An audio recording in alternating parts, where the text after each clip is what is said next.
Mais c'est la peur qui a été érigée en système de... Non, cher ami, alors écoute, je vais t'expliquer. C'est pour ça que je vous dis, quand vous faites vos lives, invitez des gens aguerris avec un minimum de bagage pour venir expliquer au peuple. Je t'explique. Pourquoi moi, je ne débat pas avec des gens, je ne parle pas avec tout le monde? Je vais prendre l'exemple et je vais donner l'exemple. Tu viens de dire problème de dysfonctionnement cognitif. Pour avoir la capacité cognitive de réfléchir, de penser, il faut que tu sois préparé pour ça. Et pour l'obtenir, comme toi, comme moi, c'est parce que nous avons eu la chance d'être préparés pour réfléchir, pour penser, pour travailler notre fonctionnement cognitif. Et comment ça a été fait? Ça a été fait parce que cela commence par la maternelle.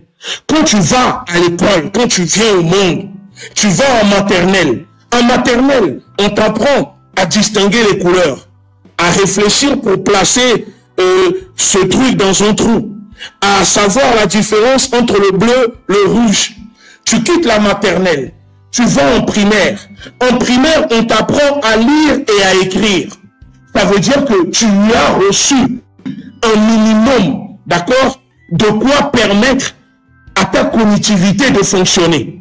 Maintenant, tu prends le peuple. Tu parles avec des gens où le système colonial oppressif a fait en sorte que quand tu viens au monde, tu ne puisses pas recevoir ni avoir la chance d'aller en maternelle. Il y a des gens au Togo qui n'ont pas été à l'école maternelle, qui n'ont pas fait l'école primaire, donc qui n'ont pas développé leur capacité cognitive pour réfléchir, pour penser. Et ces personnes pensent uniquement par leur ventre.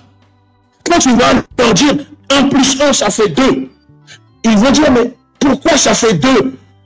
Pourquoi 1 plus 1? Toi, tu ne comprends pas parce que tu as reçu une formation qui permet à ton cerveau d'avoir une capacité cognitive de réfléchir. Mais lui ne l'a pas reçu. C'est ça qui crée le dysfonctionnement. Et ce dysfonctionnement qui profite au système. Voilà pourquoi le système colonial, les régimes dans nos pays maintiennent le peuple dans les ténèbres, dans l'obscurantisme. Parce que quand tu empêches le peuple de réfléchir, de penser, tu sais ce qui fait peur à un régime. Ce n'est pas un peuple énervé. Ce n'est pas une personne énervée. C'est une personne qui sait penser, qui sait réfléchir. Donc si au Togo, on ne vous met pas à l'école gratuitement, on ne vous permet pas d'aller à l'école, c'est parce qu'ils savent que cela développe un retard sur la cognitivité d'un individu. Et ils prennent leurs enfants, ils les envoient à l'école où? À l'extérieur du pays, en Europe, aux États-Unis. Là où, eux, ils reçoivent les meilleures formations, où leur cognitivité, d'accord, leur permet de réfléchir.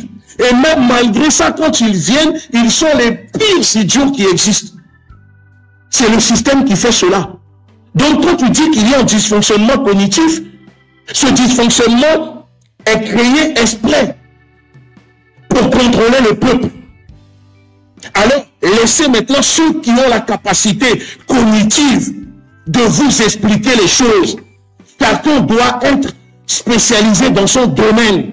Je vois que vous venez sur les réseaux, tout le monde veut être ceci. Quand tu prends une armée, il y a le général de brigade, le général des armées, il y a le commandant, le tireur d'élite, il y a le chauffeur qui pilote les camions. Tout le monde ne peut pas être général de brigade, général d'armée, tireur d'élite. Chacun doit avoir son rôle à jouer. Et ce rôle-là, c'est ce que je dis.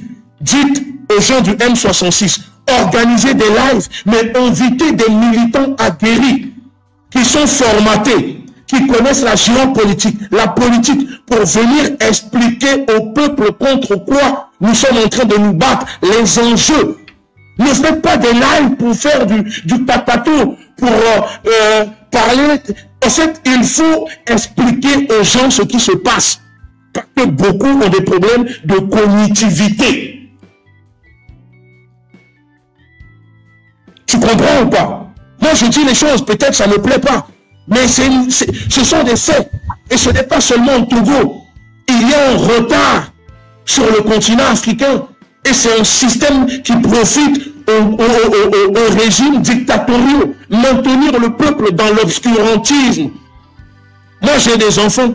Les derniers, même qui sont en maternelle, ont une cognitivité plus développée qu'une personne qui vit au Togo, qui a 40 ans, qui n'a jamais été à l'école.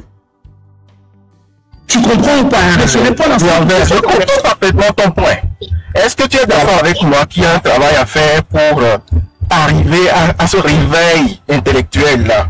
Est-ce que tu es d'accord avec moi? Le réveil, c'est pas... Il ne faut pas confondre l'intellectualisme et la pensée. Non, il faut faire un réveil de conscience pour permettre au peuple de penser de lui-même. Moi, j'ai horreur des intellectuels africains. Parce que je les appelle les intellects tueurs. Ce sont tous des corrompus. L'intellectualisme, ce complexe qui anime l'Africain. L'intellectualisme, c'est quoi? Un intellectuel, pour moi, je vais te dire, si tu me demandes c'est quoi un intellectuel, je vais te dire, pour moi, un intellectuel, c'est quelqu'un qui arrive à se lever, qui est capable d'aller acheter un sac de riz, ramener à la maison, nourrir ses familles, ses enfants, sa mère, faire en sorte que sa famille ne manque de rien. Arrêtez de confondre l'intellectualisme et la pensée. Moi, je ne suis pas un intellectuel, je suis un penseur. Je suis un penseur. Je veux que le peuple pense par lui-même. Parce que les intellectuels nous bourrent trop le crâne. Nous bourrent trop le crâne. On écoute, on ne pense plus. Moi j'aime penser par moi-même. C'est pour ça que je n'écoute pas les intellectuels. Si tu me dis quelque chose, je vais croiser les sources de ce que tu me dis. Je vais vérifier, je vais penser par moi-même. Je ne suis pas impressionné par les diplômes. Bac plus 20, bac plus... Moi, j'ai vu des gens avec des bac plus 10 être les plus idiots qui existent. Donc, ce n'est pas un problème d'intellectualisme. C'est un problème de pensée.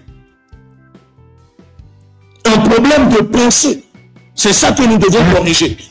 Voilà. J'ai écouté avec intérêt vos développements. Je vous suis de toujours. J'apprécie le travail que vous faites. Et merci beaucoup. J'adhère pleinement à ta façon de voir les choses. Pleinement. Quand je dis pleinement, parce que j'ai du vécu. Oui. J'ai du vécu parce que on a connu, nous on a vécu. On est né dedans, on a connu ça, on est né dans la révolution là. Quand je parle, je viens d'une communauté, je viens d'un quartier, précisément de Lomé, de Baie. Donc, cette rage d'arriver au bout là, je l'ai. On va pas me laisser, je l'ai de mon sang. Quand on était jeune au pays, au pays Barnabé, et on avait dit, il y en a béton. Et béton, c'est des gens qui se rebellent très vite. C'est-à-dire qu'à Lomé, là, on a grand qui, à l'époque, on a grand qui le voir. Mais il dit, il y a d'accord. Non, mais on peut mais à son béa. Il y a un temps, c'est le cas parce que, il y a des béton, c'est des gens qui se rebellent très vite. Tu vois ou pas? C'est-à-dire qu'on est de Lomé, mais on sait qu'il y a des gens, il y a des quartiers, c'est pas des gens qui se laissent faire. Mais tu vas me dire un autre quartier comme les gens de Nicolas Point, ou tu vas me dire les gens d'Adjito Gomez, je vais te dire, il n'y a pas de souci, on va là-bas. Mais quand tu vas me dire, eh ben, moi-même je vais te dire, là-bas les gens là, c'est pas des rigolos. Tu vois ou pas? C'est-à-dire que c'est ça que nous devons. Je comprends parfaitement la méthode d'aller affronter à la racine, à la source. Si on secoue à la racine, c'est sûr qu'on va atteindre facilement le tronc. Cette philosophie-là, je l'ai. Mais quand vous voulez aller cueillir les mangues, et on sait qu'on ne peut pas grimper à l'arbre, parce que des fois, à Tinéo, au Matélier, il y a des arbres là, tu ne peux pas grimper. Qu'est-ce qu'on faisait? On secouait l'arbre, non? On secouait l'arbre. C'est pas ce qu'on faisait? Tu secoues l'arbre, et les mangues qui sont mûres là, les mangues qui sont pourries, ça tombe, non? Et on les ramassait. Secouant l'arbre. Et vous allez voir, Fornasimbe, les Aturouvi, les Sinaloson vont tomber. Et on va les ramasser. On va les ramasser. Secouant l'arbre. Maintenant, changeons juste la méthode. Secouant l'arbre. Mobilisons maintenant les Togolais. Dites aux Togolais maintenant, voilà, secouant l'arbre. Et nous allons voir maintenant ce que ça va donner. Qu'est-ce que ça nous coûte d'essayer? Pourquoi nous allons refaire la Dahomey ont déjà fait. Dahomey a fait ça. Monseigneur Podjo, ils ont crié jusqu'à mourir. Déjà frappé. Tu vois, le problème est que ce que tu dois comprendre, c'est comme ce que le père de Fabrice Gnassingbé, on a souhaité sa mort. On croyait que si ce monsieur-là, il quitte le monde, le Togo, ça va changer. C'est pareil, le même problème, le même système qu'on est en train d'adopter aujourd'hui. Fabrice Gnassingbé peut quitter le pouvoir. C'est comme aujourd'hui, il y a deux formes de coup d'État. Il y a coup d'État révolutionnaire, il y a coup d'État réactionnaire. Comme celui de Mamadou Doumbia et celui de Gabon. Tu vois, ça c'est comme chose de coup d'État réactionnaire. C'est ça qui veut que les Français viennent aujourd'hui au Togo. C'est qu'on est en train de partir là. Il peut changer, faire une assemblée seulement, mais le système reste. Mais nous, on va aller... Exactement. On va prendre une autre personne. Notre système, c'est la France. Et surtout, je dis aux Togolais, les Togolais doivent comprendre une chose. En politique, il y a la rhétorique. Et le frère déjà frappé disait que on a un problème de dysfonctionnement cognitif. Et ce problème de dysfonctionnement cognitif empêche beaucoup de Togolais de développer la rhétorique. Et la rhétorique, pour ceux qui ne le savent pas, parce que sûrement il y a des étudiants peut-être qui connaissent, la rhétorique utilise chez les politiciens, c'est ce qu'ils adorent, c'est qu'en rhétorique, ils utilisent l'éthos, le pathos et le logos. D'accord? Ce sont les trois piliers de la persuasion. Ok? Et ce que le régime togolais fait, quand le régime togolais envoie ses ministres, les Pascal Bodjona, sur les New York TV, les trucs, tout ça, ils utilisent la rhétorique, c'est-à-dire la persuasion, pour convaincre les Togolais, parce qu'ils savent que les Togolais ont un problème de dysfonctionnement cognitif. Donc, soit cette persuasion qu'ils utilisent, des fois, ils peuvent l'utiliser soit par l'éthos, d'accord? L'éthos, pour les Togolais qui ne savent pas, ce qui concerne l'image que l'orateur construit de lui-même pour gagner la confiance de son public. Donc, quand vous voyez ces ministres aller à la télévision, ils sont dans une rhétorique en utilisant l'éthos parce qu'ils veulent construire une image, d'accord, pour rassurer la confiance de leur public, de leurs sympathisants. Et ensuite, il y a d'autres ministres, quand ils vont sur les médias, qui vont utiliser par exemple le pathos, d'accord, avec la rhétorique que les conseillers en communication leur donnent. Et puisque ce pathos qu'ils vont utiliser consiste à susciter des émotions et des sentiments chez l'auditoire pour les persuader. Exemple, Adjourouvi, quand il est parti sur France 24, il était dans la rhétorique en utilisant le pathos. Parce que pour susciter des émotions et des sentiments chez les personnes qui écoutaient, il a dit, madame, vous imaginez, ils ont demandé à s'en prendre aux intérêts de la France. Ils ont appelé à ce qu'on s'attaque aux ambassades de la France. Ça, c'est le pathos. Parce qu'il veut susciter des émotions. Vous voyez ou pas? Chez les Togolais, et parce qu'il sait que cela peut fonctionner. Mais heureusement, malheureusement pour lui, il y a des gens comme nous, on a réagi pour déconstruire cela. Et il y a d'autres ministres comme Bawara, quand il voit à la télévision, Bawara, lui, il est plus dans une rhétorique en utilisant le logos. D'accord? Le logos, Bawara, lui, c'est le genre de personne, il fait appel à la raison et à la logique pour structurer le discours et présenter des arguments rationnels, qu'il pense être rationnels. Pourquoi? Parce que en face de lui, on ne lui présente pas des gens pour le mettre en contradiction. Donc, il va s'adresser aux Togolais en se présentant comme quelqu'un qui est dans la rationalité alors qu'il ne l'est pas. Voilà, ça veut dire que moi, je l'ai constaté. Le régime de Gnassingbé, depuis longtemps, utilise la rhétorique pour manipuler. Il faut juste déconstruire cela. Il ne faut pas seulement venir sur les réseaux, prendre une vidéo, coller la vidéo et le mettre pour avoir des vues. Mais il faut aller déconstruire chaque argument, chaque rhétorique pour leur montrer qu'en vrai, c'est des gens qui sont limités. Vous comprenez ou pas? Et ça, pour le faire, ce n'est pas un problème d'intellectualisme. C'est un problème de pensée. C'est un problème de savoir comment aller frapper pour déconstruire. C'est pour ça que je dis, je suis prêt à faire des débats contre ces personnes. Moi, je ne veux pas débattre contre les élèves. Je veux débattre contre leurs maîtres. D'accord? Qu'ils viennent débattre avec nous. devant leurs sympathisants. Pourquoi, par exemple, la chaîne propagandiste New York TV donne la parole toujours aux gens du régime, mais n'invite jamais les gens du peuple pour s'exprimer face à ces personnes? Vous êtes déjà posé la question pourquoi, quand ils vont pour parler, il n'y a jamais les gens du peuple en face d'eux? Parce que c'est la chaîne simple en place. Oui, mais non seulement c'est la chaîne du système, mais c'est ce qu'on appelle la manipulation de l'émotion. Hein? Comment manipuler l'opinion en démocratie?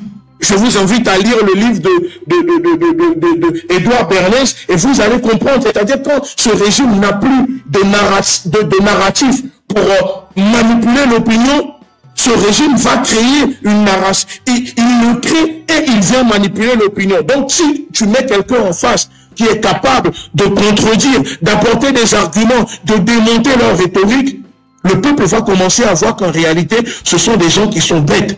Et moi, je me souviens, quand j'ai eu un débat avec Jerry Taman, on me disait, ah, Jerry Taman, c'est un intellectuel, il écrit des livres, il écrit des trucs. Dès l'entrée, j'ai commencé à discuter, j'ai dit, mais c'est lui l'intellectuel, c'est lui qui écrit des livres, c'est lui qui a fait Saint-Cyr. Mais je voyais ces lacunes, les difficultés, j'avais pitié. Je me dis, mais moi, je n'ai pas été, je ne suis pas universitaire, je suis un villageois, ayant quitté son village, né, grandi au village, je me suis formé seul. Si on me dit que c'est eux qui sont intellectuels au Togo, alors le jour que nous allons rentrer au pays, nous allons devenir quoi alors? Nous allons devenir des philosophes. Nous allons devenir des Voltaire. Tu vois ce que je veux dire ou pas? Ben c'est ça qu'il faut déconstruire. Il faut déconstruire le mythe de ces personnes. Il faut les déshabiller. Il ne faut pas juste être dans un truc où on fait des vidéos, ah, faut Nassingbe, oh, faut Nassingbe. Non, il faut déconstruire. Moi, je vois des gens faire des vidéos sur les vagabonds en communication de ce régime sur les réseaux sociaux qui disent qu'ils sont ceci. Et quand je vois comment vous répondez à ces personnes, je dis, mais si c'est comme ça, mais le régime va toujours dominer. Il faut les déconstruire idéologiquement.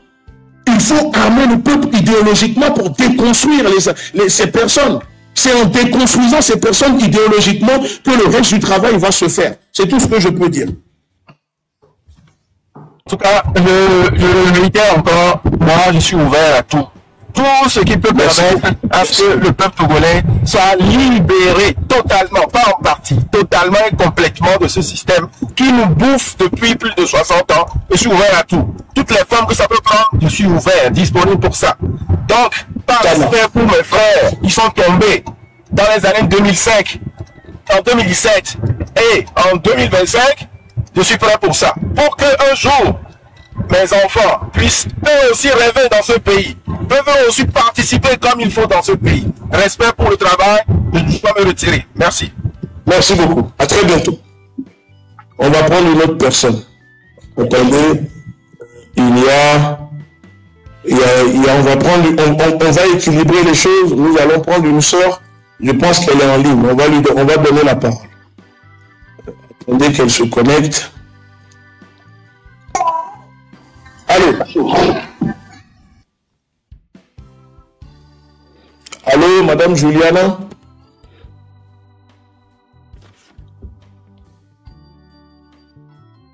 Allô?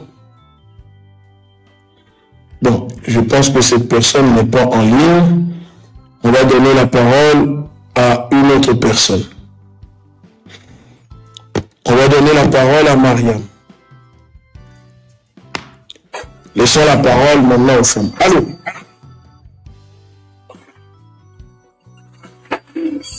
Allô, bonjour.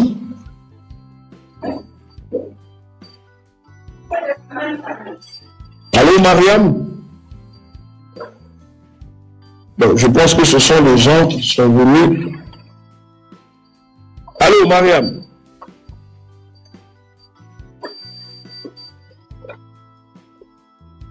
Bon, ensuite. Allô?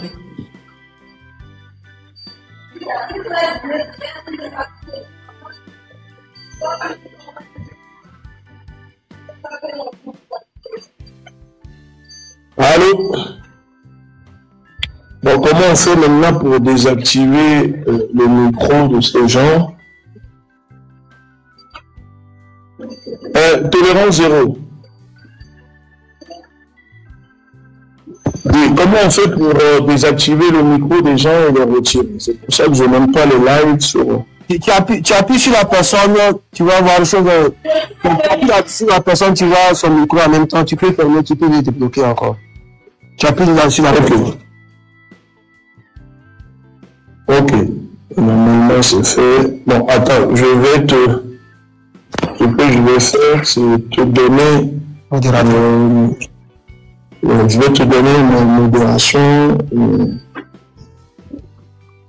Pour ça, je ne peux pas faire de live. Ça, c'est fait. Il faut que parce que le peuple, ça reste seulement que motivation. Sinon, le peuple est conscient. Le peuple est conscient. Il faut la motivation, la conscientiser encore, et donner la motivation pour pouvoir. Qui est en conscient? Oui. Pour te mettre en modérateur, qu'est-ce que je vais faire?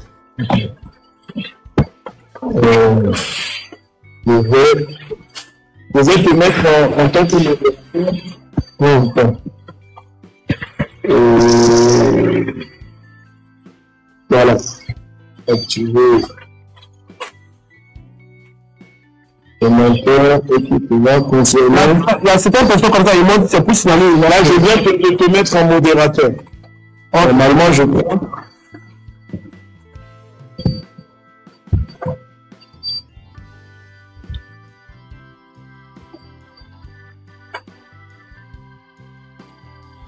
C'est bon? Ouais, c'est comme... Est-ce que tu peux descendre la Myriam là du live? Là, pour le moment, il faut que je descende, je remonte en haut. Parce que... On va descendre et remonter alors. Ok.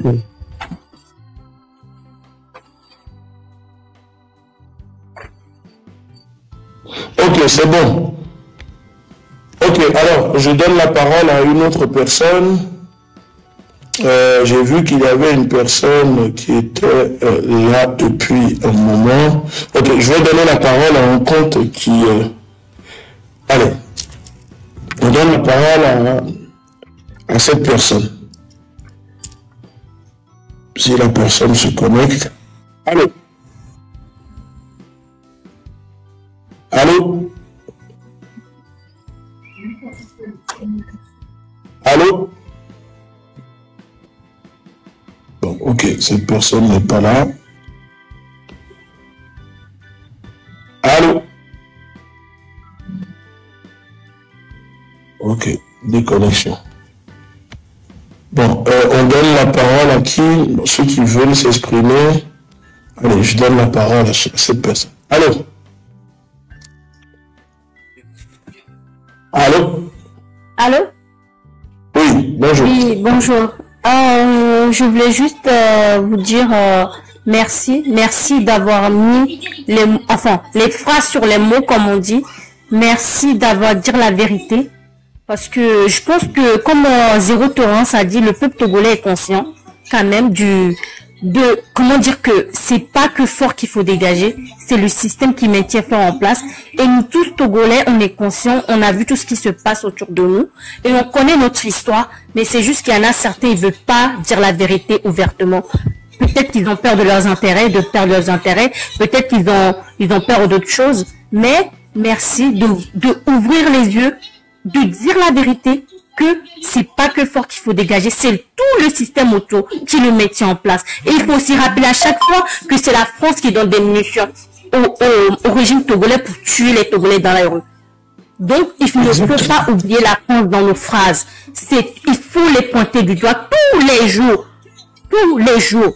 C'est vrai, nous tous, nous avons nos intérêts en France. Mais c'est pas pour ça que nous ne devons pas dénoncer les faits. Merci pour tout. Moi, c'était juste ça, je voulais rajouter.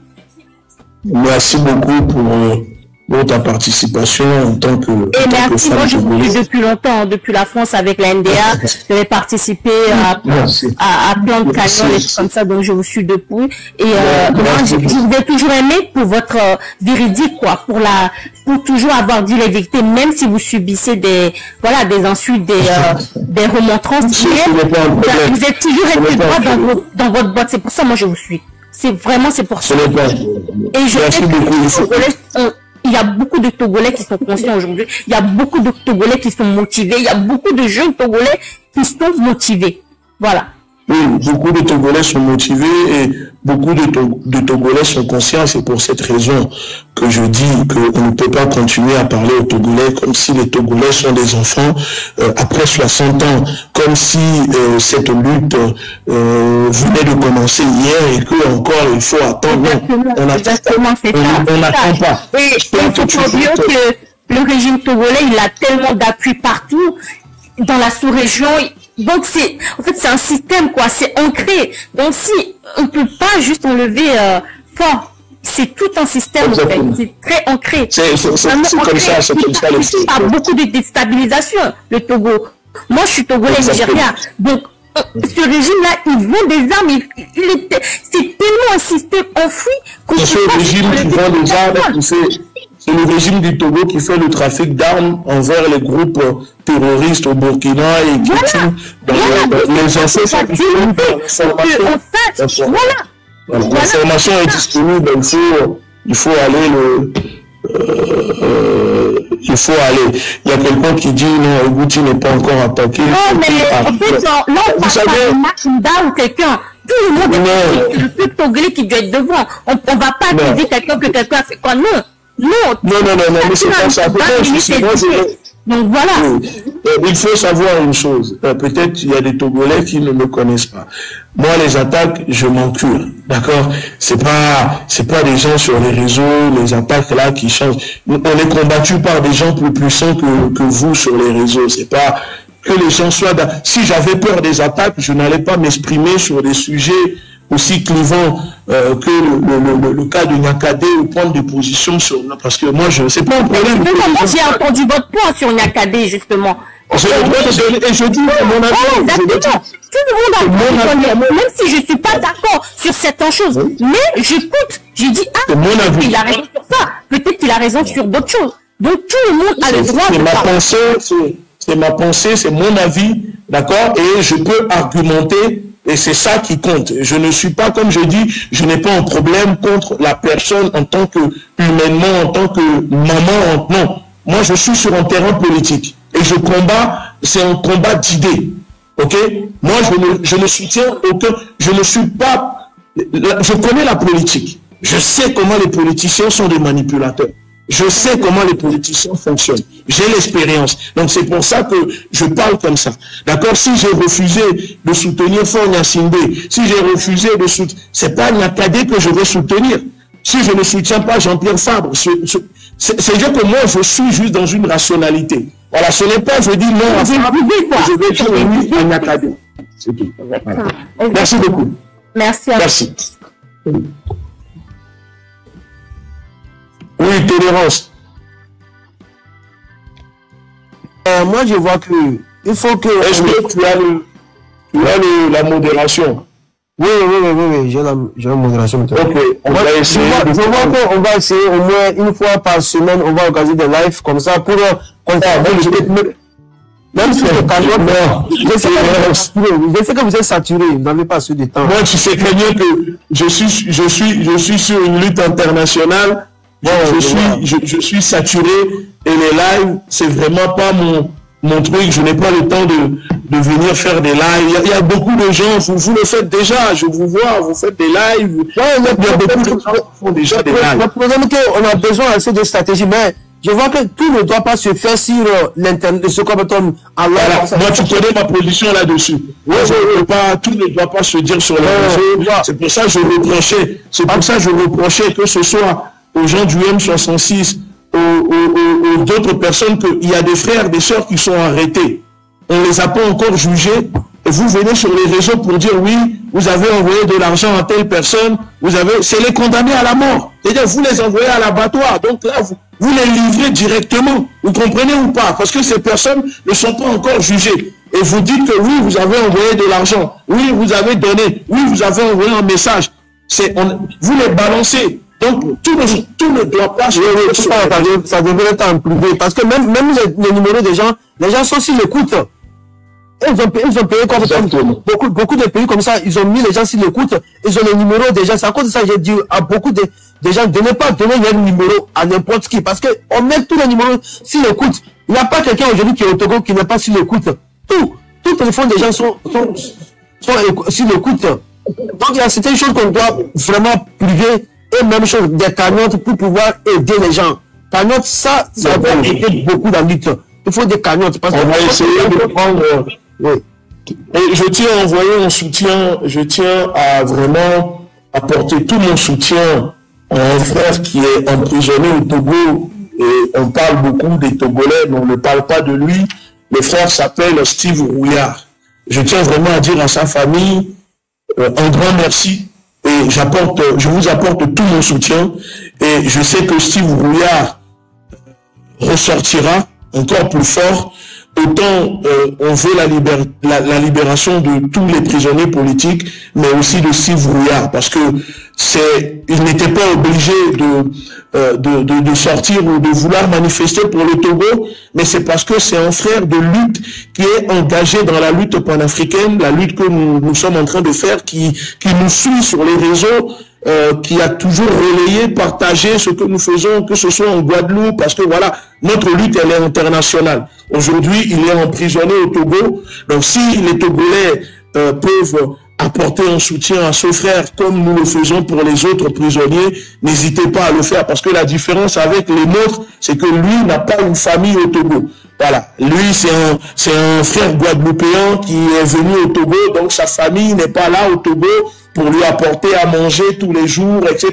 Donc si vous allez rendre visite aux gens à la prison civile de Lomé, que vous pouvez apporter des repas ou de quoi au frère Steve Rouillard, n'hésitez pas à le faire, c'est très important. Voilà, c'est tout ce que je voulais dire à ce sujet. On va donner la parole à une autre personne, comme ça à 17h, parce que moi j'ai des choses à faire. On va prendre qui? Bon, je vois il y a un compte qui s'appelle Adourouvi. Ben, je pense pas, ça ne doit pas être lui-même. Ça va être sans eau.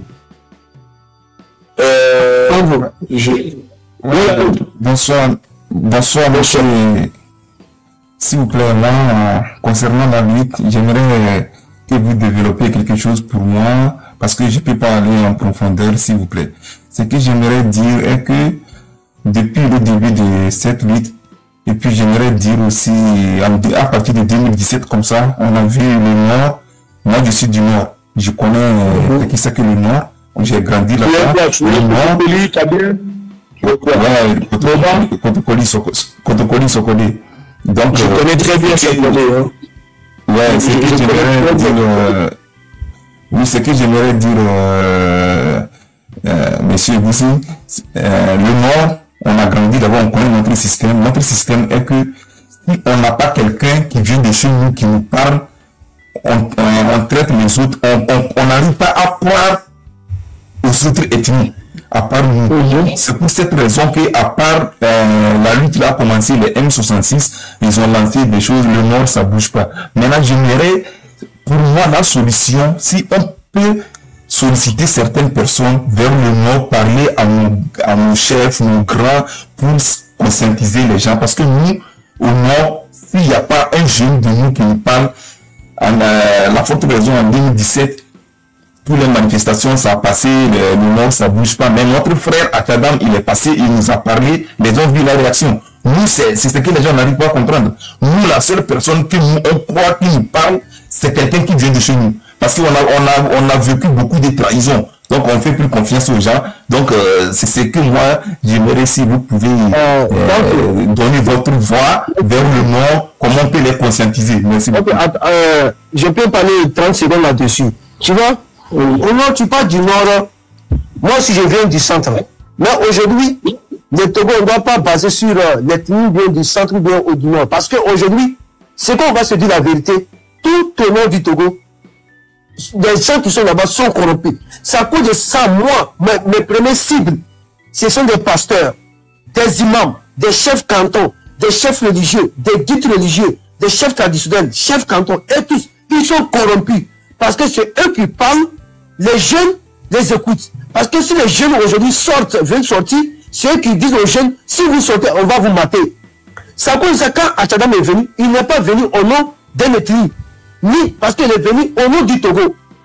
C'est à cause de ça, sa bravoure, sa détermination, tous les peuples togolais, sans distinction, ni de religion, ni d'ethnie, l'ont suivi. Parce qu'il n'est pas venu à cause de l'ethnie, il est venu pour sauver le Togo.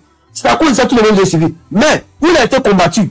Il a été combattu par ses propres frères qui nous sommes, les Kotokolis. C'est nous qui l'avons combattu. Parce que tout ce que le pouvoir maléfique, sanguinaire, dictateur de Fabrice Gnassingbé, il a pris tous ses moyens. Il n'a pas pu atteindre ce monsieur. Il a passé par nos propres frères du Nord pour l'atteindre. Donc, pour sur ce point, ce que moi j'aimerais dire, nous tous, nous devons participer et nous allons conscientiser nos parents. Les dire que la paix, nous ne la connaissons pas parce que c'est nos parents. La majorité de nos parents nous disent de ne plus faire la politique. C'est ça que je l'ai dit. La politique, même si nous ne la faisons pas, la politique va nous faire.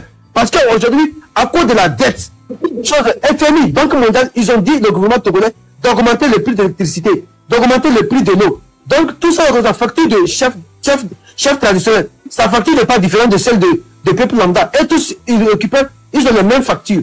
Donc, c'est à Monsieur Tolérance, s'il te plaît, moi, je ne vais pas parler de non, mais monsieur Sanjo,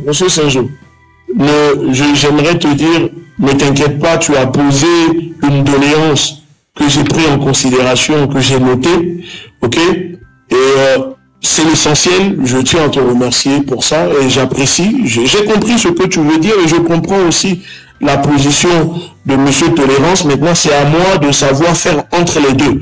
Et ceux qui me suivent ont toujours remarqué que je le fais et je pense que je le ferai. Tu sais, c'est vraiment dommage que je ne parle plus malheureusement la langue parce que il y a encore 5-6 ans en arrière, je parlais encore, j'avais gardé un peu la langue Kotokoli, j'arrivais encore à en parler. Mais puisque je ne le pratiquais plus, ça fait longtemps, j'ai perdu. Mais quand j'ai des amis qui parlent Kotokoli, je comprends. Parce que comme je te dis, je connais très bien Sokodé. Hein, j'ai tous mes amis qui sont à Sokodé là-bas. Je ne vais pas citer leur nom pour ne pas qu'on aille les chercher. On a traîné là-bas à Sokodé. Il fut un temps. Je connais très bien. Sokodé, je connais très bien. Je connais et je te remercie et je sais ce que tu essayes de dire. Je sais comment les choses se passent là-bas. Tu n'as pas menti à ce sujet. C'est une réalité. Donc, ce n'est pas la peine, ne vous chamaillez pas. On va juste donner la parole à d'autres personnes parce que, comme je dis, je ne fais pas trop de live. Pour la première fois, j'ai fait un live et je souhaite donner la parole aux autres. Donc, on va prendre une autre personne. Tu as monté, il y a Adorez-vous. Oui. Allô? Oui, monsieur, on t'écoute.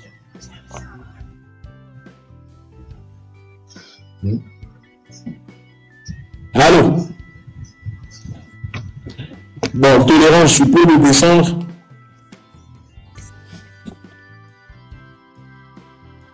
Voilà, on va prendre... voilà, on prend cette personne. J'en ai encore 5 minutes.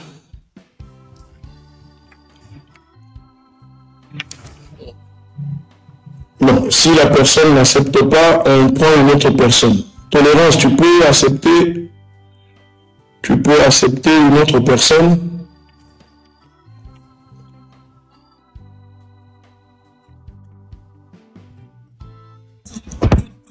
Allô? Allô? Ils vont pas parler. Bon, on peut les descendre, peut-être c'est des erreurs, ils font des fois, ils envoient des invitations. On peut les descendre, on prend une autre personne. Il y a un certain docteur Adams Vincent. Ok, tu as pris... Allô? Bon. Allô?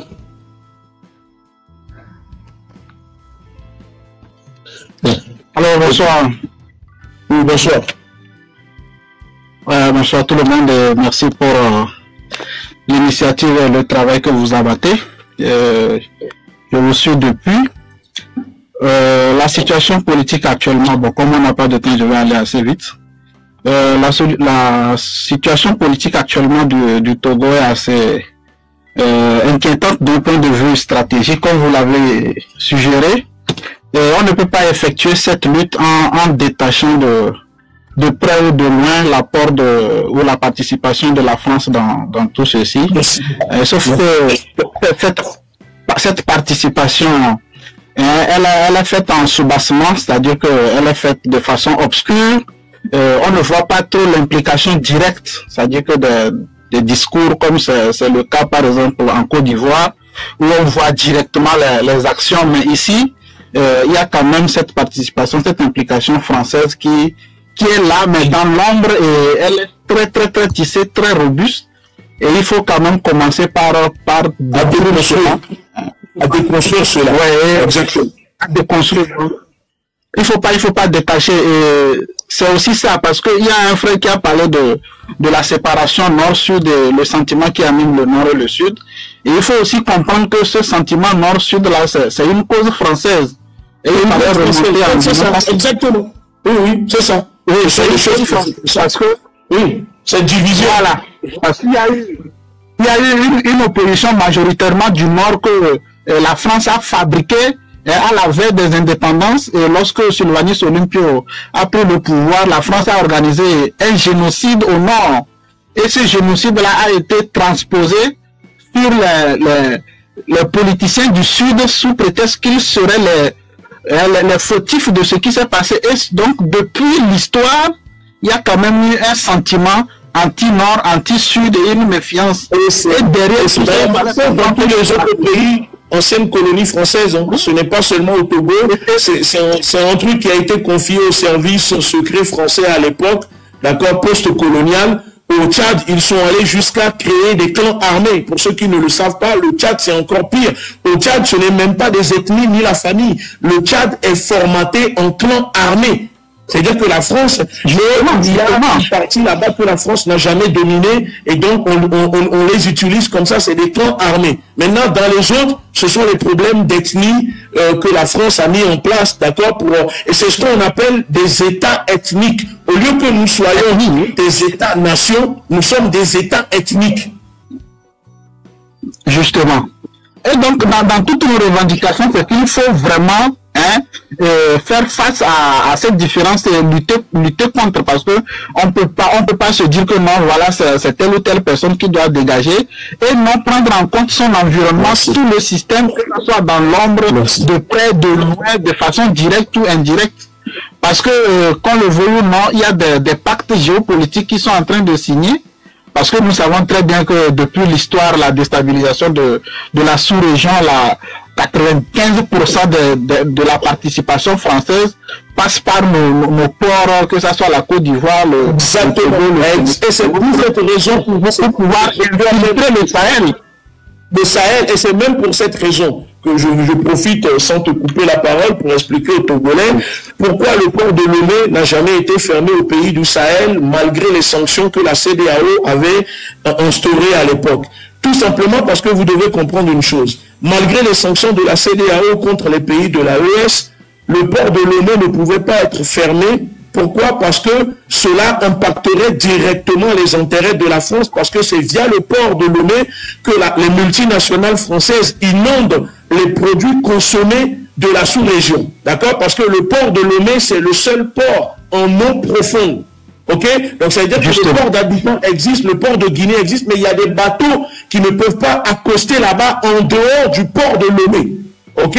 Donc vous imaginez que si on ferme le port de Lomé au pays de l'AES, ce n'est pas seulement les pays de l'AES qui vont être impactés, mais directement, c'est-à-dire les multinationales, l'intérêt économique de l'Union européenne, d'accord, de la France et des États-Unis. Parce que c'est via ce port qu'on alimente un peu le reste de la sous-région en produits fabriqués, que ce soit la pêche, même pour la pêche, les trucs, les voitures, les trucs, etc. Donc il ne faut pas penser que Faure Gnassingbé n'a pas fermé le port de Lomé parce que Faure Gnassingbé soutenait l'AES. Non, c'est parce qu'on n'a pas donné l'ordre à Faure Gnassingbé de fermer le port de Lomé. Sinon, vous imaginez bien que si la France avait donné l'ordre à la France de fermer le port de Lomé allait être fermé. Donc, il faut comprendre la géopolitique. Le port de Lomé représente, en géopolitique, c'est un port très stratégique, d'accord? pour la France. Il y a même des bateaux militaires français qui accostent régulièrement au port de Lomé. Donc, géostratégiquement parlant, le Togo est un laboratoire, un pays très stratégique pour la France et les États-Unis dans la sous-région. Voilà.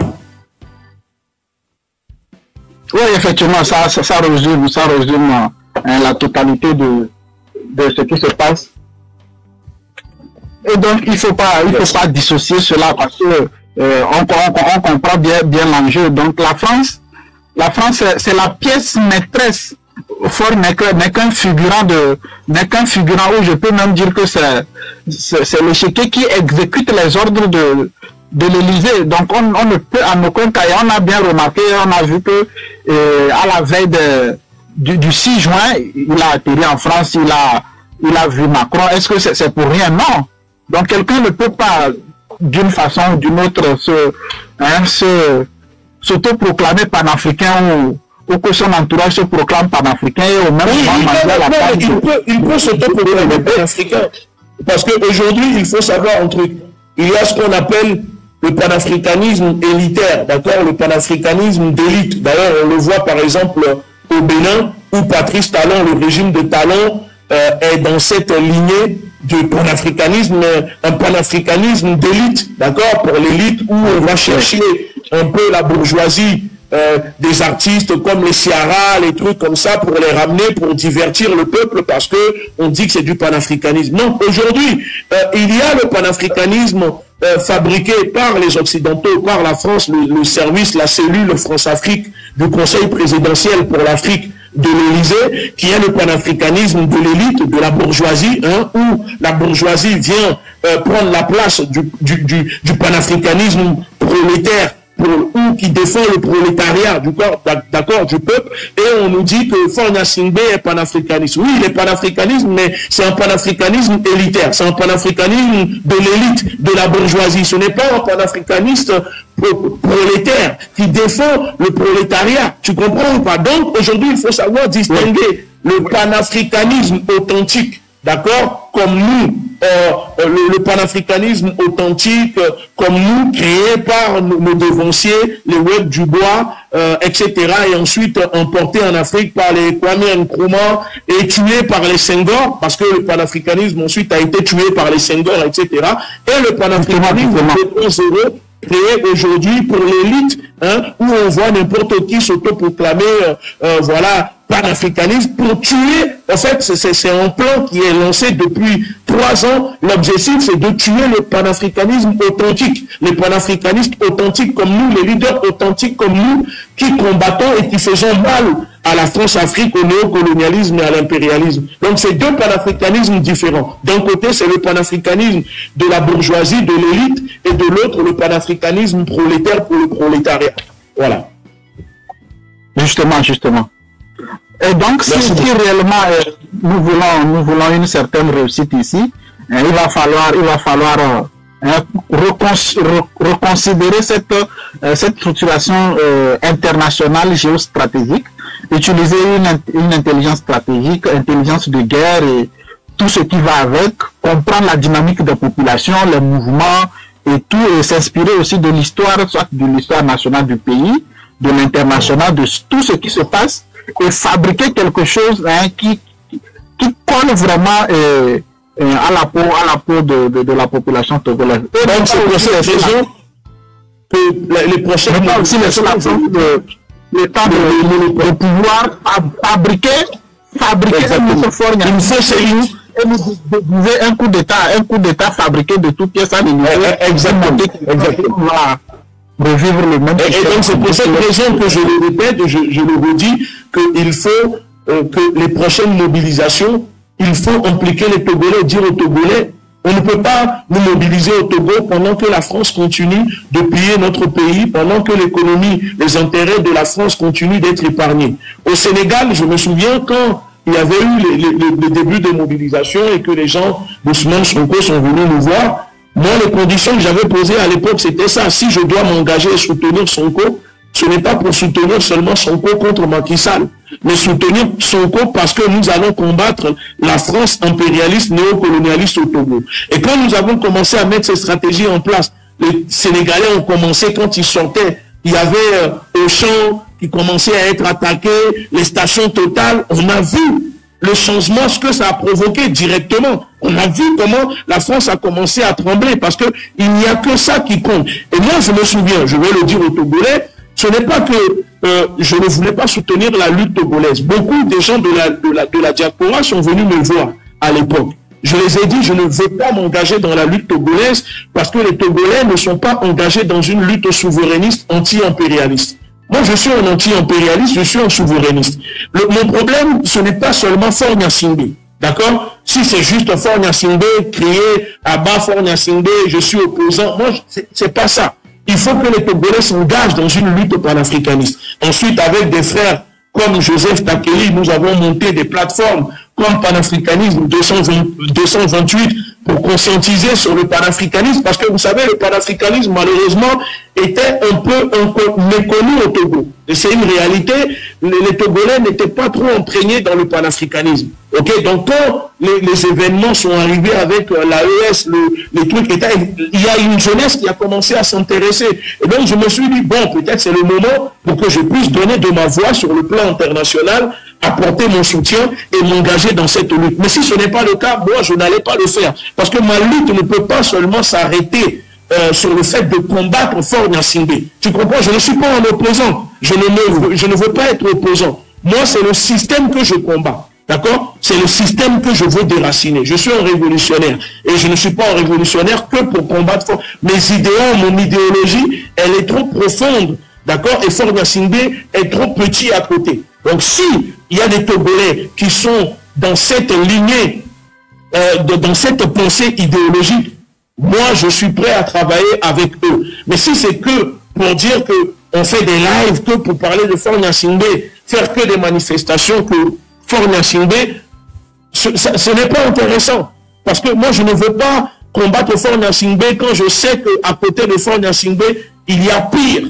Et c'est eux qui sucent le sang de nos enfants. C'est la France qui suce le sang. La France, c'est la vampire, d'accord, qui suce le sang des Togolais. C'est la France qui empêche, qui retire. C'est-à-dire que s'il y a des Togolais qui n'arrivent pas à manger 2 repas, s'il y a un père de famille qui n'arrive pas à nourrir son enfant, c'est parce que la France retire la nourriture de la bouche de son enfant pour ensuite enrichir la France. Voilà. Moi, je combats pour le peuple prolétaire. Je combats pour le peuple d'en bas. Je ne suis pas dans une lutte, c'est-à-dire, je ne combats pas pour avoir des privilèges. Je combats pour détruire les privilèges. Ça, il faut distinguer la différence entre les gens, les leaders sur les réseaux sociaux. Ma lutte à moi, c'est de détruire les privilèges, pas m'octroyer des privilèges. Je ne veux pas obtenir une place aux côtés des privilégiés. Sauf que beaucoup d'aujourd'hui dans la lutte luttent pour obtenir une place aux côtés des privilégiés. Moi, je combats pour détruire les privilèges. Voilà, c'est ça mon idéologie. Moi, c'est ma vision. Et c'est tout. Merci beaucoup. Oui, merci bien, merci. Tolérance zéro, on prend une dernière personne, ou encore 2 personnes, et après, je dois y aller parce que, voilà. Si tu peux monter une autre personne, on peut le faire.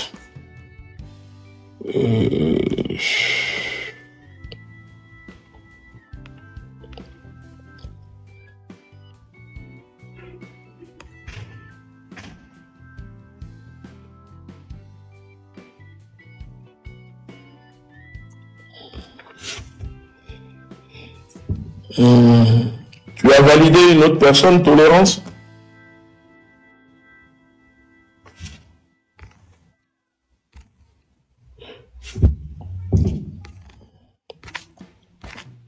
Bon, on va prendre une autre personne, on va prendre la force tranquille. Et après, je pense qu'aujourd'hui, est-ce que cette personne est en ligne?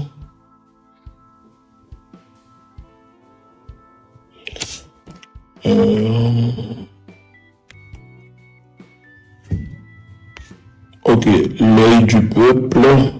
Ma connexion n'est pas bonne, la force tranquille. Ouais, on va prendre une autre personne. L'œil du peuple. Allez, on prend cette personne. Allô? Oui, allô. Salut monsieur Gouachi. Merci beaucoup pour tous vos efforts que vous faites pour l'Afrique. Sinon, nous autres, on a étudié votre idéologie, donc on est derrière vous pour l'Afrique entière. Présentement, le problème du Togo est tellement lourd. Parce que nous voyons que les manifestations, les mobilisations que le peuple togolais fait, déjà il y a la peur dedans et il n'y a pas de répression. Quand le peuple sort, on voit que le peuple est tabassé par les miliciens, tout ça là. Or, nos organisateurs, nos mouvements, eux autres, ça dit, ils se laissent les bras croisés. Je ne sais pas ce qu'ils veulent montrer au monde entier. Et ils se laissent les bras croisés, regardant leur frère tabasser lors des manifestations. Quand un peuple lié à des miliciens, pourquoi pas nous, les mouvements qui sont sur le terrain, on peut avoir aussi les miliciens, non? Exactement. Même si nous ne pouvons pas intervenir sur le terrain, on peut attendre. La nuit, quand ces miliciens vont finir par opérer, on va les rejoindre dans leur maison. Franchement parlant, il va falloir qu'on soit bien organisé. Maintenant, on les a légalisés en tant que les sentinelles. Et on a tous leurs adresses, tous leurs photos, tout. Donc, il faudrait qu'on s'organise pour organiser, c'est-à-dire être mouvementé sur le terrain. Donc, merci beaucoup. Je vous ai laissé des messages. Bon, on avait s'échangé sur le WhatsApp. Après, vous m'avez dit que votre WhatsApp n'est plus fonctionnel. Je vous ai laissé le message sur l'email et le Telegram. Ah, d'accord. Je vais dire à mon équipe, normalement, il y a un WhatsApp, on va regarder. Je suis vraiment désolé de ne pas répondre à tout le monde. Notre WhatsApp est géré par plusieurs personnes.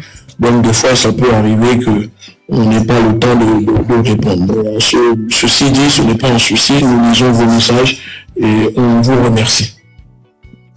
D'accord, merci beaucoup. À la prochaine. Merci. À la prochaine. On prend une autre personne. Il y a quelqu'un qui est là, on va le prendre. Allô? La personne arrive.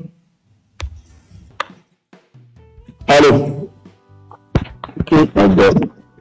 Allô? Monsieur Aouni. Oui, mais il est monté, je ne sais pas qu'il est monté même. Allô? Ok, monsieur Aouni n'est pas monté pour parler. Donc, on le retire.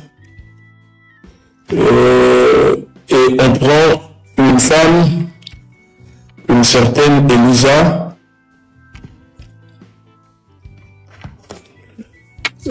Allô? Allô? Madame Elisa? C'est des excuses, je pense que c'est les gens qui envoient les demandes. Tolérance zéro, on prend.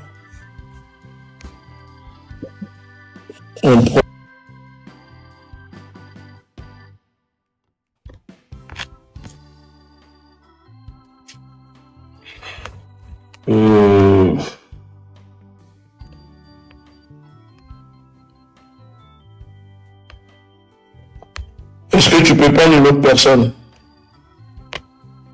Oui, non. Ok.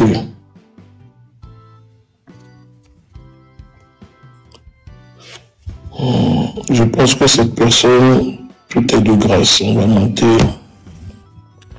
Allô?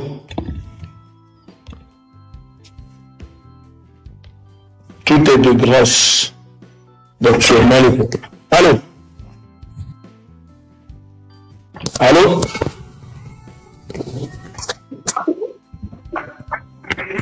Allô? Bon, on le dégage. Certaines personnes qui montrent pour signaler le live, c'est bon. Ok, il y a une personne là, enfin, on va être... j'ai monté une personne moi-même. On va voir. Allô? Alors, monsieur Agouti. Oui, bonjour. Bonjour, mon père.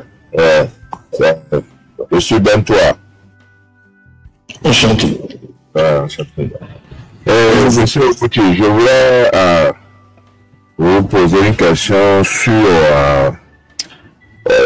la lutte là. On dirait que la lutte est un peu dispersée là. Par exemple, quand nous prenons certains leaders, les anciens comme les nouveaux, ils se soutiennent pas quoi. Ça aussi, ça mélange un peu la génération. Donc, qui sont les leaders? Qu'est-ce que tu appelles les anciens leaders? Par exemple, les anciens comme les Fabre et autres, au début, ils ne nous soutiennent pas. Bon, la jeunesse... Donc, il est leader de quoi? Fabre, il est leader de quoi? Bon, leader d'un mouvement... non, je sais pourquoi je te pose la question. Oui. Fabre est un président de parti politique. Nous sommes la société civile. N'est-ce pas? Oui. Nous sommes des organisations et des leaders de la société civile. On est d'accord? Est-ce que, bon, en fait, toute la jeunesse ne comprend pas comme ça, tu vois? C'est ça. Non, c'est pour te dire que eux, ils ont des intérêts politiques. Nous avons des intérêts pour notre pays, pour notre patrie, pour la souveraineté. C'est deux choses différentes. Donc, s'ils ne soutiennent pas, ce n'est pas eux ils n'ont pas plus de pouvoir que le peuple. Le vrai leader, c'est le peuple. Tu comprends? C'est pour ça que je dis que qu'est-ce que tu appelles leader? Le vrai leader, c'est le peuple. Voilà. C'est juste que eux, ils servent à fractionner, à partitionner le Togo, d'accord, en clans politiques, en paroisses politiques, et ils tiennent comme ça leurs partisans, leurs adhérents, tu vois, parce que voilà, eux, l'objectif d'un parti politique, c'est de travailler pour une personne et de gagner de l'argent. Donc, c'est différent. Leur lutte et nos luttes sont différentes. Donc, qu'ils vous soutiennent ou pas, moi, je ne cherche pas le soutien de Fabre. Je n'en veux pas d'ailleurs, pour des raisons idéologico-politiques, je n'en veux pas. Je ne veux pas le soutien d'un parti politique parce que il y a une différence. Il faut toujours faire la différence entre société civile et politique. Nous, c'est la société civile. Vous êtes de la société civile, je suis de la société civile. Voilà. Ok. Ma dernière question, c'est... Bon, voyons aujourd'hui la jeunesse togolaise en feu. Mais vous avez constaté qu'il n'y a pas... elle n'arrive pas à faire leur devoir. C'est comme si la jeunesse ne comprend pas ce qu'il faut faire sur le terrain.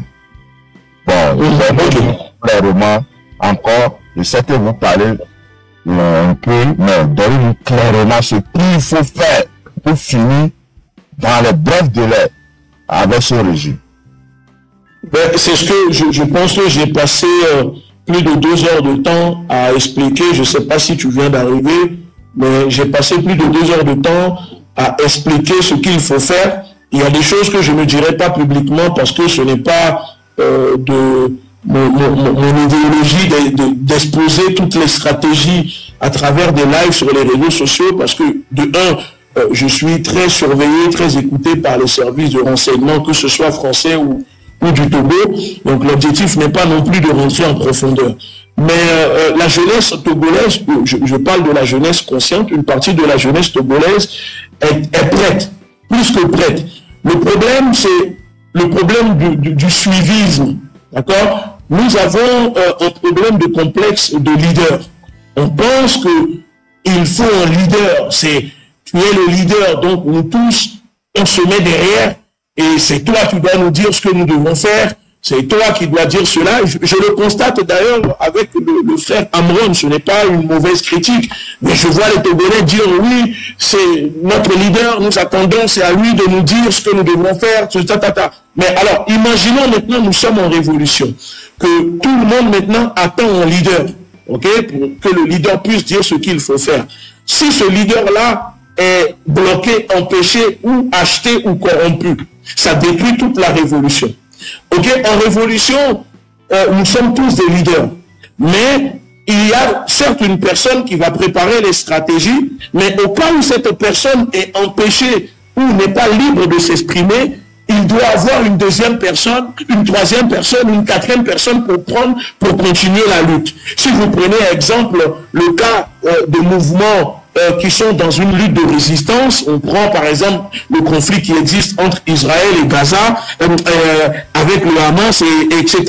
Vous avez vu à chaque fois que Israël a tué un leader du Hamas, tout de suite, il est remplacé par un autre leader. Et quand il est tué, on le remplace directement. Ça permet à la résistance, à la lutte de continuer. Et donc, c'est ce qui manque au fait aux Togolais. C'est que les Togolais, moi je le constate depuis l'avènement de Tchikpi Achadam, etc.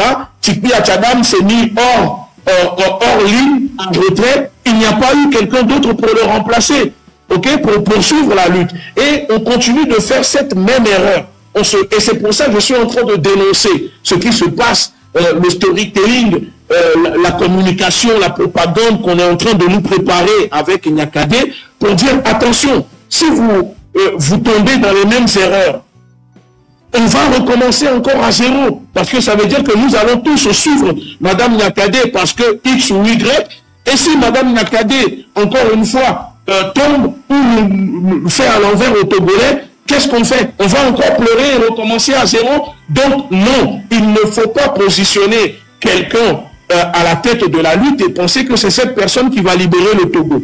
Le leader, ceux qui vont libérer le Togo, c'est le peuple. C'est le peuple qui est leader. Mais on peut appliquer des stratégies, mais quand les stratégies ne sont pas bonnes et que cela ne fonctionne pas, c'est au rôle de la personne qui est devant, du commandant, d'accord, de changer de stratégie pour repartir à la guerre. Et donc, on ne peut pas conduire son bataillon, ses soldats à la guerre. Une fois, tu as peut-être gagné 50%, deuxième fois, tu as perdu 30%, troisième fois, tu as perdu plus d'hommes et tu vas maintenir la même stratégie. Non, il faut revoir la stratégie, il faut revoir le plan et repartir à la bataille. Et c'est ce que je suis en train de dire. Donc, il ne faut pas concentrer cette lutte-là dans les mains d'une seule personne, dans les mains d'un seul mouvement. Non, non, non, non. Certes, on peut suivre des gens, mais il faut que les stratégies, que ça soit structuré, discipliné. C'est comme ça qu'on mène une lutte. Sinon, nous allons tourner en rond encore et encore. Voilà. Ok, merci M. Bouti. Travaillons ensemble. La lutte continue. Merci beaucoup.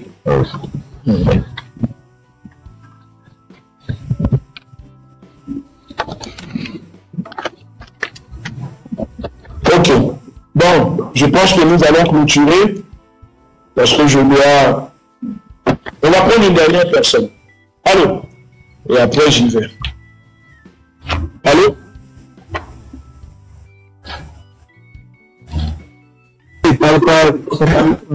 Alors, monsieur Arrête. Bonsoir, monsieur Ebonti Biaza. Bonsoir. Monsieur Tolérance Zéro, salut. Voilà, et grand merci, merci beaucoup. Moi, souvent, je viens sur vos vidéos, surtout sur YouTube et sur Facebook. Des fois, je commente là-bas et en plus, je vous ai envoyé un message sur le WhatsApp, ça fait un moment. Et bien bon, c'est ça. Et je vous dis que vous serez notre futur président. Pas pour le dire pour parler la garniture, mais c'est quelque chose de vrai que je suis en train de dire. Comme vous venez de le dire, vraiment, je vous apprécie. Et un grand merci. Et la majorité des problèmes que nous avons aujourd'hui au Togo, la plus grande partie, ils font le suivisme. Et quand il y a l'échec au niveau de la tête, c'est tout le corps jusqu'au pied qui souffre. Je voulais dire, et si on dit quelqu'un, il faut que cette personne soit un leader. Oui, on a besoin de leader, mais pas un leader unique, comme vous venez de le dire. En tout temps, si on veut se référer au niveau de Palestine, non, Israël et Iran, l'autre fois, oui, Iran et Israël. L'autre fois, on a vu que la CAQ s'est opposée. La décapité des leaders iraniens. Iraniens. Et il y a des relais en même temps. Donc, en même temps, c'est ce qui manque pour nous. Et puis, la majorité de la population togolaise ne sont pas inscrits. C'est-à-dire, il faut que les gens arrêtent le suivisme. Parce que si le leader n'arrive plus à parler à eux, à s'exprimer, à être libre, des ignorants. Oui, et c'est pour ça que moi je profite au passage pour dire au frère Amron, si il sent qu'il est au Togo et qu'il n'a plus la liberté de parole avant les événements qui a conduit à ce qu'il soit interné, il peut désigner un porte-parole qui n'est pas forcément au Togo, ou même peut-être quelqu'un qui est au Togo, qui a le courage, qui assume, et il va transmettre les idéaux, d'accord, les stratégies, la pensée d'Amron aux gens qui le suivent, aux gens qui l'écoutent. D'accord? C'est-à-dire que le leader reste le leader, mais tu as des porte-paroles comme ça qui sont capables de véhiculer tes messages, tes idées. Comme ça, on ne peut pas seulement se focaliser que sur toi pour te persécuter.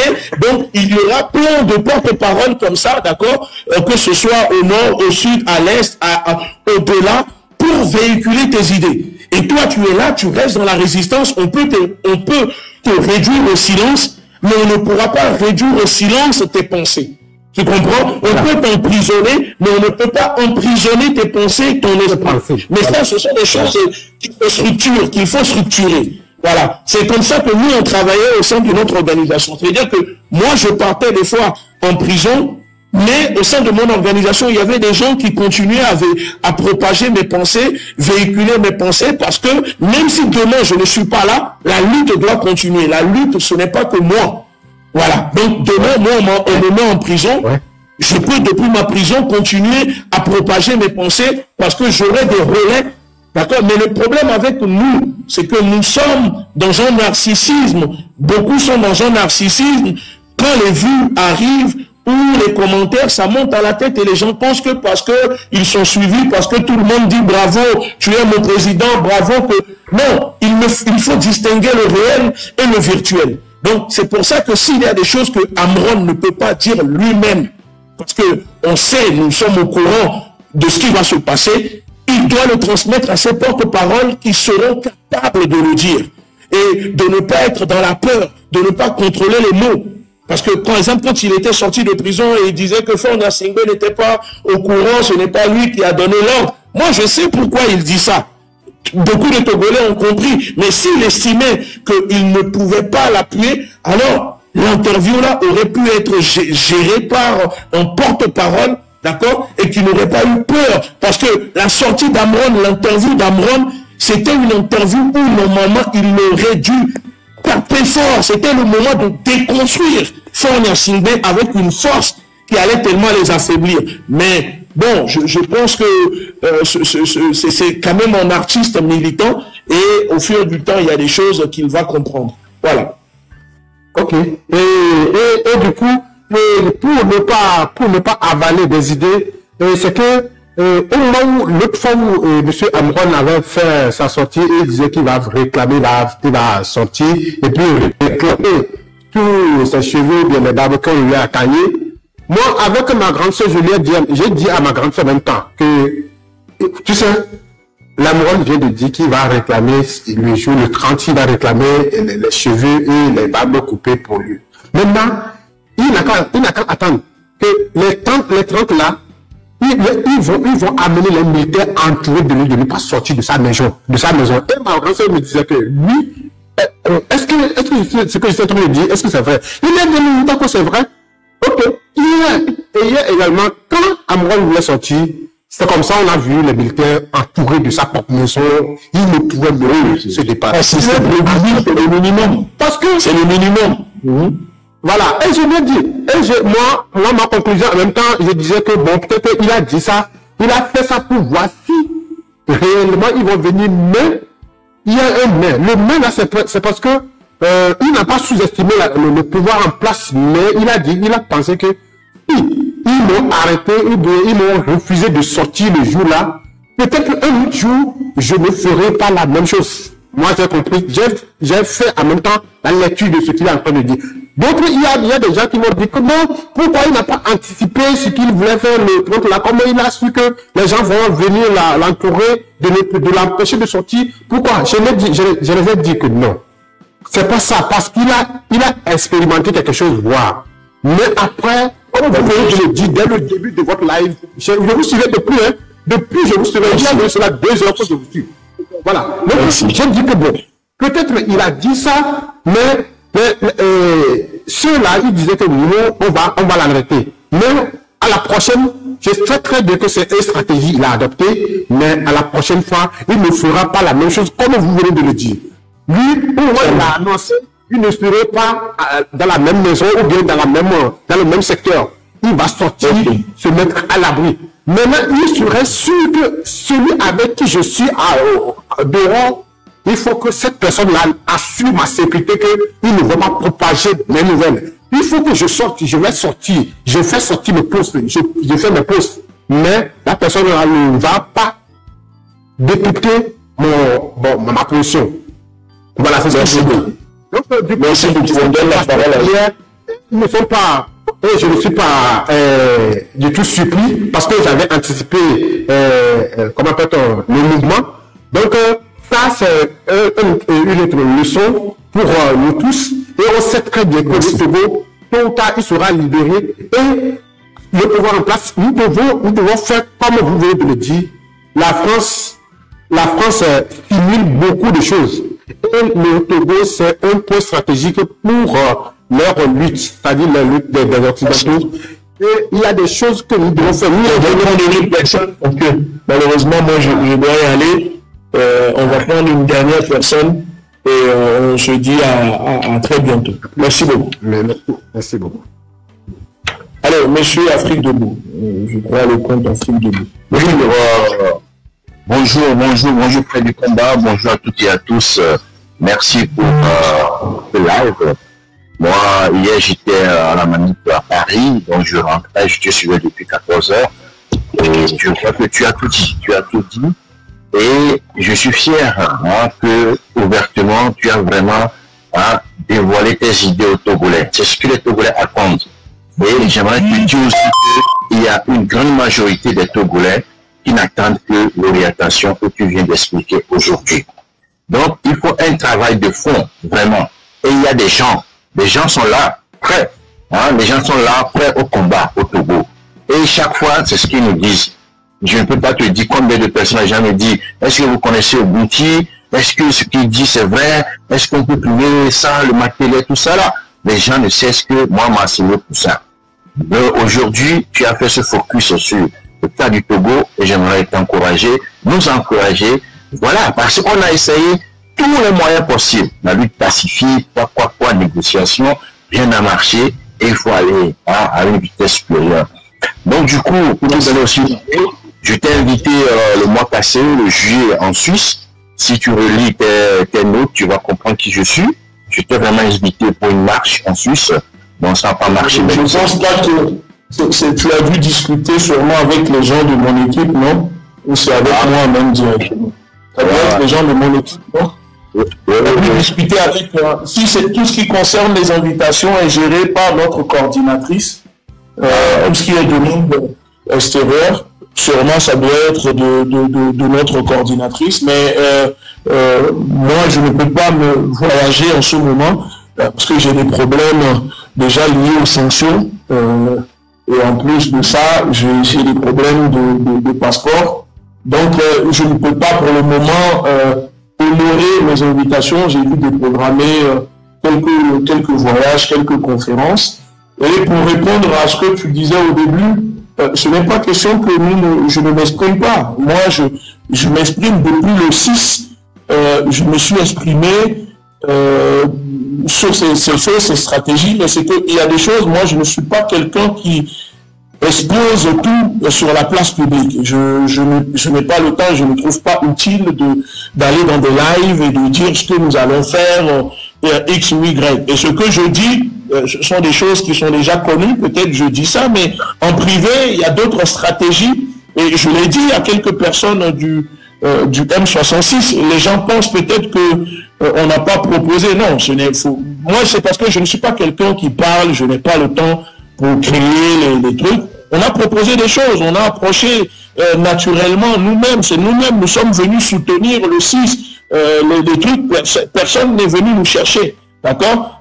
Mais après, quand on voit qu'il y a une ligne qui ça commence à dévier, que moi, si je n'adhère pas, je ne vais pas faire semblant. D'accord? Parce que je suis dans une ligne radicale et apparemment ça dérange ceux qui ont commencé à prendre possession des événements, qui ont fait une récupération des choses. Après, chacun a le droit, tu comprends? Mais les gens pensent qu'on n'a pas proposé. Non, on propose.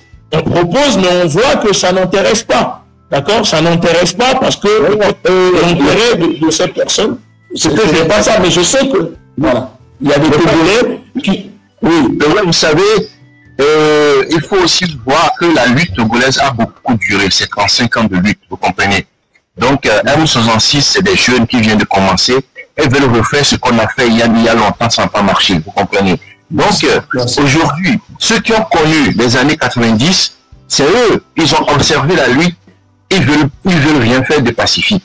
Eux, ils sont prêts, c'est ça. Donc, c'est cette catégorie de personnes qu'on doit pouvoir mobiliser.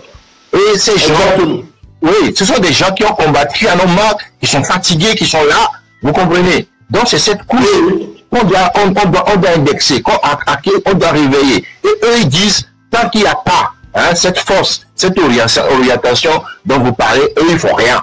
Raison pour laquelle vous voyez que des jeunes, des enfants du TikTok, dans la rue, tout ça là, inexpérimentés, qui ne savent même pas barricader, qui ne savent même pas s'organiser. Vous voyez, c'est pourquoi on voit ça au Togo. Donc, oui, c'est vrai, c'est vrai. C'est ce que je viens d'expliquer dans ce live en disant que les gens doivent aussi commencer à se poser la question, pourquoi le 6, il y a eu plus une détermination, le 27, ça a commencé à baisser et le 30, ça a été un échec. Parce que il y a des gens qui ne se reconnaissent plus dans ce qui est prôné. Ok, les gens en ont tellement marre qu'ils sont prêts. C'est-à-dire s'ils doivent être arrêtés ou mourir, ils veulent que ça soit en combattant. En fait, juste en marchant sur le trottoir, on vient, on t'arrête, on te jette en prison, on ne te revoit plus. Donc si c'est à décider, je préfère qu'on m'arrête parce que je suis en train de barricader, de casser des magasins au moins que juste parce que je marche et on me ramasse. Et comme tu dis, il y a une autre génération, notre génération, ou peut-être un peu plus, qui aujourd'hui a compris que on a déjà essayé des choses, on ne va pas encore perdre notre temps à refaire. Et d'où pourquoi je dis que les Adéomé, les Monseigneur Kodjo, paix à leur âme, ce qui là se fait là, ont déjà fait ça. Donc si c'est encore pour retourner et passer après, c'est fini. Moi, je ne suis pas pour les effets de mode parce que... Donc c'est ça que je reproche à certaines personnes qui approchent ces jeunes en privé. Ils veulent juste profiter de la lumière, profiter de la visibilité. Ils viennent faire des compliments, même quand ça ne va pas, au lieu de dire les choses, parce que eux, ils ont d'autres projets, d'autres agendas politiques cachés, masqués. Et moi, c'est ce que je dénonce. Et je ne veux pas me taire. Voilà, que ça plaît ou que pas, ce n'est pas mon problème. Voilà, parce que moi, je veux qu'on puisse réussir. Je ne veux pas qu'on puisse faire des marches, et à force, le régime s'habitue, ok, et le régime n'a plus peur quand on annonce une marche. Voilà, ça n'a pas d'importance. Donc si c'est ça, vaut mieux ne plus annoncer des marches, mais mettre en place une vraie stratégie. Je le dis, je suis prêt à parcourir le monde pour aller rencontrer des Togolais, pour mobiliser des fonds, pour qu'on lève de l'argent. On a des frères aujourd'hui qui sont prêts, qui sont en arrière, qui sont en formation, des anciens militaires. On peut le faire. Et je le dis, je serai devant moi-même. Ce n'est pas question que je serai caché. Mais pour ça, il faut mobiliser des fonds. On peut le faire. Il faut lancer une résistance politico-militaire. Ce régime, soit c'est un coup d'État, soit c'est un mouvement politico-militaire qui va dégager ce régime. Mais ce n'est pas en marchant sur le trottoir à la queue leu, en faisant une selfie et ensuite retourner à la maison. Moi, c'est tout ce que je dis. Voilà. Très bien. J'ai une autre question pour vous là. Je ne sais pas si vous avez déjà exprimé là-dessus l'accord signé entre le Togo et la Russie. Là. Ok, je m'exprime rapidement dessus. Je me suis, c'est vrai, peut-être je ne me suis pas exprimé ouvertement. Alors, il faut comprendre que ce n'est pas un accord militaire qui vient, ou un accord nouveau qui vient d'être signé. La Russie et le Togo ont toujours eu des accords, que ce soit économique ou autre. Ce qui a été réalisé, si vous avez remarqué, d'ailleurs, la Russie n'en a même pas parlé, le gouvernement russe ne s'est même pas exprimé, c'est plus du côté de la République de Lomé qui s'est exprimé dessus à travers ces griots. En fait, c'est juste une extension, expansion des accords, c'est-à-dire que on a juste augmenté des options, d'accord, sur des accords existants. Moi, j'étais au courant de ça. J'en ai discuté avec le ministère des Affaires, les gens du ministère des Affaires étrangères russes, parce qu'ils connaissent ma position. Et moi, je les informe sur la situation du Togo. Et beaucoup n'étaient pas au courant là-bas. C'est moi, on prépare les dossiers, les enfants. Tout ce qui se passe au Togo, je transmets au ministère des Affaires étrangères. Et donc, quand le truc s'est passé, ils m'ont dit non. Ce n'est pas un accord que nous venons de signer qui est nouveau parce que nous soutenons le régime contre le peuple. Non, c'est juste qu'ils nous ont demandé une option, des options en plus, c'est-à-dire la formation et l'aide médicale pour les militaires. On a accepté et en échange, je le dis aux Togolais, le régime a proposé à la Fédération de Russie un accès au port de Lomé, d'accord, pour les échanges commerciaux avec les pays de la sous-région, parce que le régime, la République de Lomé a besoin de finances, d'argent, de liquidités, et donc c'est juste pour ça. Tu comprends? Donc moi, quand je vois les gens faire une propagande autour de ça, non, la Russie, même si la Russie signe un accord avec la République de Lomé, la Russie ne s'en gère pas dans les affaires du pays, la Russie n'est pas contre les mobilisations du peuple togolais, et donc